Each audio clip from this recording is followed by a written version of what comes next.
ഇന്ത്യയും ഒമാനും തമ്മിലുള്ള സ്വതന്ത്ര വ്യാപാര കരാർ ജൂൺ 1 മുതൽ പ്രാബല്യത്തിൽ വരാനാണ് സാധ്യത. കഴിഞ്ഞ ഡിസംബറിലാണ് ഇരു രാജ്യങ്ങളും ചേർന്ന് കരാറിൽ ഒപ്പുവെച്ചത്. പശ്ചിമേഷ്യയിൽ സംഘർഷാവസ്ഥ തുടരുന്ന സമയത്താണ് ഈ കരാർ കൂടുതൽ ശ്രദ്ധ നേടുന്നത്. ഇന്ത്യയുടെ വ്യാപാരത്തിനും കയറ്റുമതിക്കും പുതിയ വഴികൾ തുറക്കാൻ ഈ കരാർ സഹായിക്കുമെന്നാണ് പ്രതീക്ഷ. ഇപ്പോൾ പശ്ചിമേഷ്യയിലേക്കുള്ള പല ചരക്ക് നീക്കങ്ങളും ഹോർമൂസ് കടലിടുക്ക് വഴി നടക്കുന്നുണ്ട്. എന്നാൽ ഈ പ്രദേശത്ത് തുടരുന്ന സുരക്ഷാ പ്രശ്നങ്ങളും രാഷ്ട്രീയ സംഘർഷങ്ങളും കാരണം ചരക്ക് നീക്കം പലപ്പോഴും ബുദ്ധിമുട്ടാകുന്ന സ്ഥിതിയാണ്. കപ്പൽ ഗതാഗതത്തിന് വൈകല്യവും അധിക ചെലവും ഉണ്ടാകുന്നുണ്ട്. ഇത്തരമൊരു സാഹചര്യത്തിലാണ് ഒമാനിലെ സലാല പോലുള്ള തുറമുഖങ്ങൾ ഇന്ത്യക്ക് വലിയ സഹായകമാകുമെന്ന് വിലയിരുത്തുന്നത്. ഈ തുറമുഖങ്ങൾ ഹോർമൂസ് കടലിടുക്കിന്റെ പ്രധാന പ്രശ്ന മേഖലകളിൽ നിന്ന് അകലെയാണ്. അതുകൊണ്ട് ഇന്ത്യക്ക് പശ്ചിമേഷ്യയിലേക്കും ആഫ്രിക്കയിലേക്കും കൂടുതൽ സുരക്ഷിതമായ രീതിയിൽ കയറ്റുമതി നടത്താൻ കഴിയും. ഇന്ത്യയിലെ കമ്പനികൾക്ക് പുതിയ വിപണിയിലേക്ക് എളുപ്പത്തിലെത്താനും സാധിക്കും. വ്യാപാരം വേഗത്തിലും കുറഞ്ഞ ചെലവിലും നടത്താനുള്ള അവസരമാണ് ഇതിലൂടെ ലഭിക്കുന്നത്. സ്വതന്ത്ര വ്യാപാര കരാറിന്റെ പ്രധാന ഗുണം ഇറക്കുമതി തീരുവ കുറയ്ക്കുകയോ പൂർണ്ണമായി ഒഴിവാക്കുകയോ ചെയ്യുന്നതാണ്. നിലവിൽ ഒമാൻ ഇന്ത്യയിൽ നിന്ന് പോകുന്ന പല ഉൽപ്പന്നങ്ങളുമാണ് 5% മുതൽ 100% വരെ ഇറക്കുമതി തീരുവ ഈടാക്കുന്നത്. കരാർ പ്രാബല്യത്തിൽ വന്നാൽ ഈ തീരുവയിൽ വലിയ ഇളവോ പൂർണ്ണ ഒഴിവാക്കലോ ലഭിക്കും.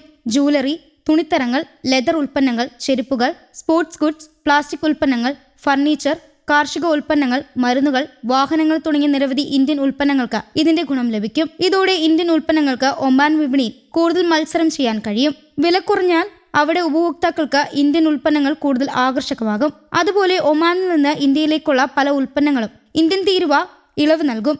ഒമാനിൽ നിന്ന് വരുന്ന ഉൽപ്പന്നങ്ങളിൽ ഏകദേശം 95%-നും തീരുവ കുറയ്ക്കുകയോ ഒഴിവാക്കുകയോ ചെയ്യുമെന്ന് കരാറിൽ പറയുന്നുണ്ട്. ഇരു രാജ്യങ്ങളും ഒരുപോലെ ഗുണം ലഭിക്കുന്ന രീതിയിലാണ് കരാർ തയ്യാറാക്കിയിരിക്കുന്നത്.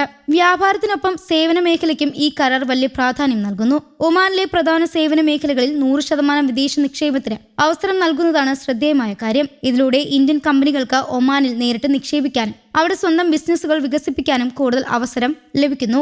IT മേഖല, ആരോഗ്യരംഗം, വിദ്യാഭ്യാസം, ഗവേഷണം, കൺസൾട്ടിംഗ് തുടങ്ങിയ മേഖലകളിൽ പ്രവർത്തിക്കുന്ന ഇന്ത്യൻ സ്ഥാപനങ്ങൾക്ക് ഇത് വലിയ സഹായകമാകും.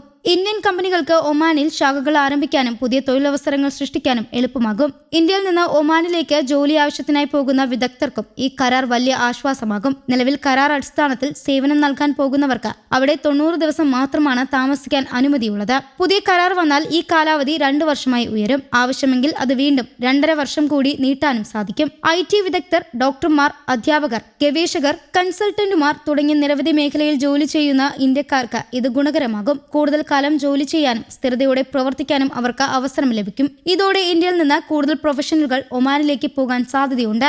ഒമാനിൽ നിക്ഷേപിക്കുന്ന ഇന്ത്യൻ കമ്പനികൾക്ക് കൂടുതൽ ഇന്ത്യക്കാരെ ജോലിയിൽ ഉൾപ്പെടുത്താനും ഇനി അവസരം ലഭിക്കും. നിലവിൽ ഒരു ഇന്ത്യൻ കമ്പനിക്ക് സ്വന്തം ഒമാൻ ശാഖയിലേക്ക് ആ കമ്പനിയിലെ 20% ജീവനക്കാരെ മാത്രമാണ് മാറ്റാൻ കഴിയുന്നത്. ഇത് ഇൻട്രാ കോർപ്പറേറ്റ് ട്രാൻസ്ഫർ എന്ന രീതിയിലാണ് നടക്കുന്നത്. പുതിയ കരാറിലൂടെ ഈ പരിധി 50%-മായി ഉയർത്താനാണ് തീരുമാനം. അതായത് ഇന്ത്യയിലെ കമ്പനികൾക്ക് അവരുടെ പരിചയസമ്പന്നരായ കൂടുതൽ ജീവനക്കാരെ ഒമാനിലെ ശാഖയിലേക്ക് മാറ്റാൻ കഴിയും. ഇതോടെ കമ്പനികൾക്ക് അവരുടെ പ്രവർത്തനം മികച്ച രീതിയിൽ നിയന്ത്രിക്കാനും വ്യാപാരം വേഗത്തിൽ വികസിപ്പിക്കാനും സഹായിക്കും. ഇന്ത്യ ഒമാൻ ബന്ധം ഇതിനകം തന്നെ ശക്തമാണ്. എണ്ണ, വ്യാപാരം, തൊഴിൽ, നിക്ഷേപം എന്നിവയിൽ ഇരു രാജ്യങ്ങളും വർഷങ്ങളായി സഹകരിച്ച് പ്രവർത്തിക്കുന്നുണ്ട്. പുതിയ സ്വതന്ത്ര വ്യാപാര കരാർ ഈ ബന്ധം കൂടുതൽ ശക്തമാക്കുമെന്നാണ് പ്രതീക്ഷ. ഇന്ത്യക്ക് പശ്ചിമേഷ്യയിലും ആഫ്രിക്കയിലും വ്യാപാര സ്വാധീനം വർദ്ധിപ്പിക്കാനുള്ള അവസരമായി ഈ കരാറിനെ കാണുന്നു. അതേസമയം ഒമാനും ഇന്ത്യയും പോലൊരു വലിയ വിപണിയുമായി അടുത്ത ബന്ധം സ്ഥാപിക്കുന്നതിലൂടെ സാമ്പത്തിക നേട്ടം പ്രതീക്ഷിക്കുന്നു.